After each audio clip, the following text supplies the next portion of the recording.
Tanggal 1 Februari 1953 di Kampung Temiang, Maran, Pahang, lahirlah seorang putri kepada Encik Ismail bin Talib dan pasangannya Hajah Sarifah binti Mat. Pun begitu, anak ini hanya sempat mengecapi kasih sayang seorang ayah hanya 3 tahun. Dek ayah tercinta lebih dahulu dipanggil menghadap Ilahi. Sejak itu beliau dibesarkan oleh ibunya, seorang petani, dengan serba kesusahan, terutama di peringkat awal persekolahan hingga terpaksa berjalan kaki dan ada kalanya menaiki perahu. Beliau mula bersekolah di peringkat rendah di Sekolah Kebangsaan Kampung Pejing, Maran dari tahun 1960 hingga 1963. Pada tahun 1964 hingga 1965, beliau bertukar ke Sekolah Kebangsaan Kuala Wau dan tinggal di asrama pada usia 11 dan 12 tahun. Menyambung pula pelajarannya di peringkat menengah hingga tingkatan 3 di Sekolah Menengah Jenis Kebangsaan Jalan Jambut, Kuantan pada tahun 1966 dan kemudian dapat pendidikan di Sekolah Menengah Metodis, Kuantan. Setelah menamatkan pelajaran hingga ke tingkatan 5, beliau kembali ke daerah Maran dan mula berjinak dalam bidang perguruan dengan berkhidmat sebagai guru sandaran tidak terlatih GSTT, antaranya di Sekolah Kebangsaan Jengka 5 dan Sekolah Kebangsaan Jengka 3. Pada tahun 1976, berita gembira telah beliau terima apabila ditawarkan mengikuti kursus dalam cuti atau KDC, pendidikan awal kanak-kanak, di Maktab Perguruan Lemah Pantai, Kuala Lumpur. Setelah menamatkan kursus tersebut, beliau dilantik sebagai pegawai perkhidmatan pelajaran atau guru terlatih.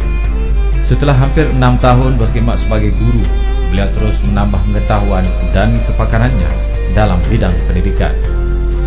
Beliau sekali lagi mengikuti kursus di Maktab Perguruan, kali ini dalam bidang pendidikan khas pemulihan di Maktab Perguruan Ilmu Khas MPIK, Kuala Lumpur dengan pencapaian cemerlang.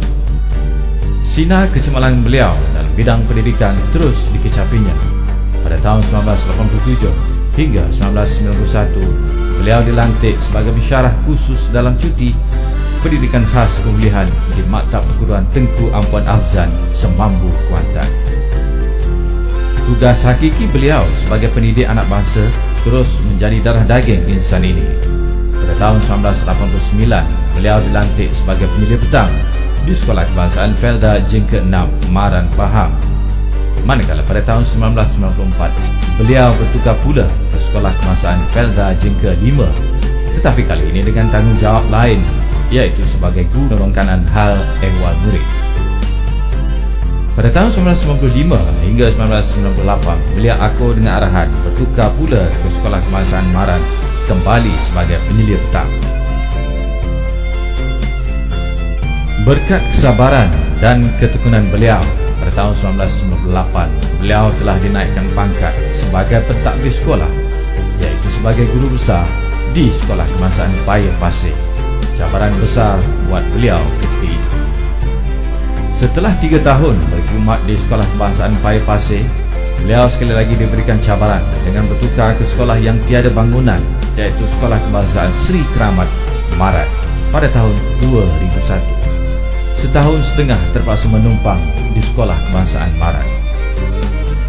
Berbagai kecemerlangan telah beliau cipta di SK Sri Keramat hinggalah beliau sendiri mendapat anugerah Guru Besar Cemerlang.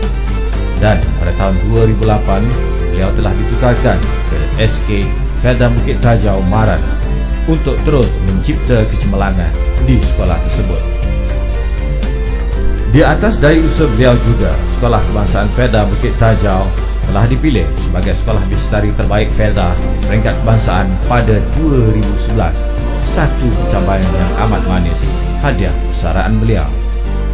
Sepanjang perkhidmatan beliau sebagai pendidik dan pentadbir sekolah, beliau telah diberikan anugerah perkhidmatan cemerlang pada tahun 1994 dan 2007, serta pingat khidmat cemerlang PKC bawah Duli Yang Maha Mulia Sultan Pahang pada tahun 2006. Dengan susunan kecemerlangan yang beliau cipta dan kecapi, maka dengan itu Hajah Temah binti Ismail dipilih sebagai tokoh guru daerah Maran bagi tahun 2013. tahniah diucapkan. Assalamualaikum warahmatullahi wabarakatuh. Bersyukur kita kehadrat Allah Subhanahu wa taala kerana pada hari ini kita masih lagi diberi peluang untuk mendiami bumi ini. Saya mengucapkan tahniah kepada pengurusi dan ahli jawatankuasa Hari Guru peringkat daerah Maran kerana berjaya mengadakan majlis yang besar ertinya kepada diri saya sebagai bekas keluarga pendidik. Semua guru memainkan peranan penting dalam memastikan kejayaan murid-murid. Hakikatnya, kita sedang menghadapi berbagai cabaran baru yang menuntut supaya kita sentiasa meneroka pendekatan terkini, melakukan inovasi dan berusaha untuk melangkaui sempadan kecemerlangan. Guru itu umpama lautan luas, menghampar ilmu tidak terbatas, bagai ombak keras bergelombang. Pada murid mendamai tenang. Guru itu laksana gunung, semua murid akan dibimbing. Persis batu pasir terdampar, tugasnya mulia, mendidik, mengajar. Sekian, wabillahi taufiq wal hidayah. Assalamualaikum warahmatullahi wabarakatuh.